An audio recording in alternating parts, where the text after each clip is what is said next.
Afrika inajiuliza, sheria za biashara za kimataifa zinawasaidia kweli wananchi wa Afrika au zinaendelea kuendeleza tofauti kati ya bara hili na uchumi wa nchi zinazoendelea? Hili ndilo swali linaloibuka wakati wapiganaji sera, wachambuzi wa biashara na viongozi wa uchumi wanapokusanyika kuzungumzia mwelekeo wa masharti ya biashara ya kimataifa katika shirika la biashara duniani WTO. Mazungumzo haya yanatokea wakati mjadala kuhusu haki ya uwiano barani Afrika unaongezeka, huku nchi nyingi zikijaribu kuhakikisha kuwa sehemu ya rasilimali na fursa za biashara zinasaidia maendeleo yao badala ya kuzipa mataifa makubwa pekee. Kwa nchi nyingi, si kushiriki kwa namna ya jumla ndilo tatizo, bali masharti yanayowezesha ushiriki huu. Kilimo kimebaki kuwa mojawapo ya sekta zenye migogoro zaidi. Ingawa mfumo wa WTO unahimiza soko huru, uchumi mkubwa kama Marekani na wanachama wa Muungano wa Ulaya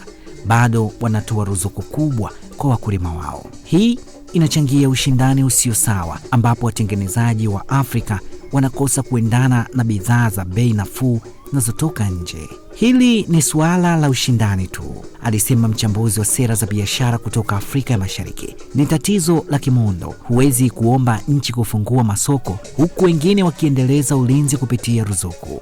Ukosefu huu wa uwiano unaathiri sana usalama wa chakula, mapato ya vijijini na uthabiti wa kiuchumi. Wachambuzi wanatabiri kwamba bila marekebisho, uzalishaji wa ndani unaweza kuathiriwa na bidhaa za nje na hivyo kudhoofisha uwezo wa bara kushindana kwa muda mrefu.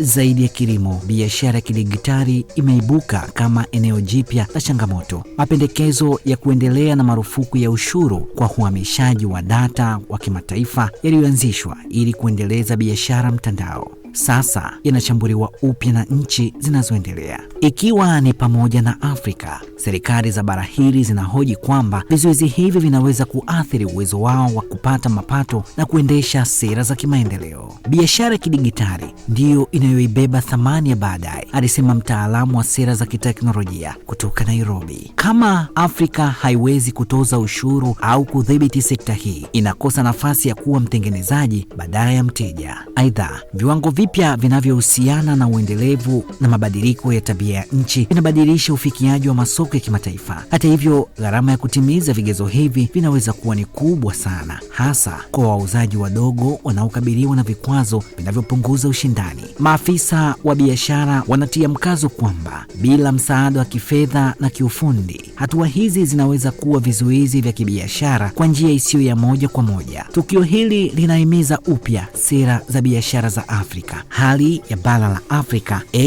AfCFTA inachukuliwa kama jukwaa la kuimarisha biashara ya ndani na kupunguza utegemezi wa masoko ya nje. Kupitia kuendeleza minyororo ya thamani ya kikanda, nchi za Afrika zinatarajia kuhamia kutoka kuuza malighafi hadi kutengeneza thamani, kuendeleza viwanda na kuwekeza katika sekta zinazokuwa katika huduma za kidigitali. Swali ni kama Afrika inapaswa kushiriki katika biashara ya kimataifa, alisema mtaalamu wa uchumi wa kikanda. Lakini ni Afrika jinsi inavyoweza kushiriki kwa masharti yanayowezesha maendeleo yake. Wito wa marekebisho pia unahimiza kutoa uhuru wa kutekeleza sera za kiuchumi ndani ya WTO. Nchi za Afrika zinahitaji urahisi wa kuendesha sera za viwanda, kuunda mkono sekta zinazokuwa na kukabiliana na hali ya kiuchumi za ndani, njia ambazo nchi zinazoendelea zilitumia wakati wa ukuaji wao. Kadri mazungumzo yanavyosonga mbele, wawakilishi wa Afrika wanatarajiwa kusisitiza uwiano wa haki unaozingatia mahitaji tofauti ya nchi wanachama. Ingawa hakuna mtazamo mmoja barani kote, kuna upatano unaokuwa kuhusu kilimo, biashara kidigitali na sekta ya maendeleo. Lakini kwa watazamaji, matokeo haya yataamua mustakabali wa uchumi wa Afrika. Je, bara hili litaendelea kuwa mtoaji wa malighafi tu au litaweza kuhamia kwenye mifumo yenye utoaji na viwanda? Sheria zina umuhimu mkubwa, alisema mchambuzi wa Afrika Mashariki. Haziathiri tu mtiririko wa biashara, bali pia zinaunda muundo wa uchumi mzima. Kadiri biashara ya kimataifa inavyobadilika, changamoto ya Afrika ni kushiriki kikamilifu katika mfumo huu, huku ikihakikisha kwamba maendeleo yake yanaendelea kuwa kipaumbele. Hii ni fursa ya bara letu kuthibitisha sauti yake katika majukwaa ya kimataifa, kuhakikisha uwiano wa kuunda uchumi wenye nguvu, wenye uthabiti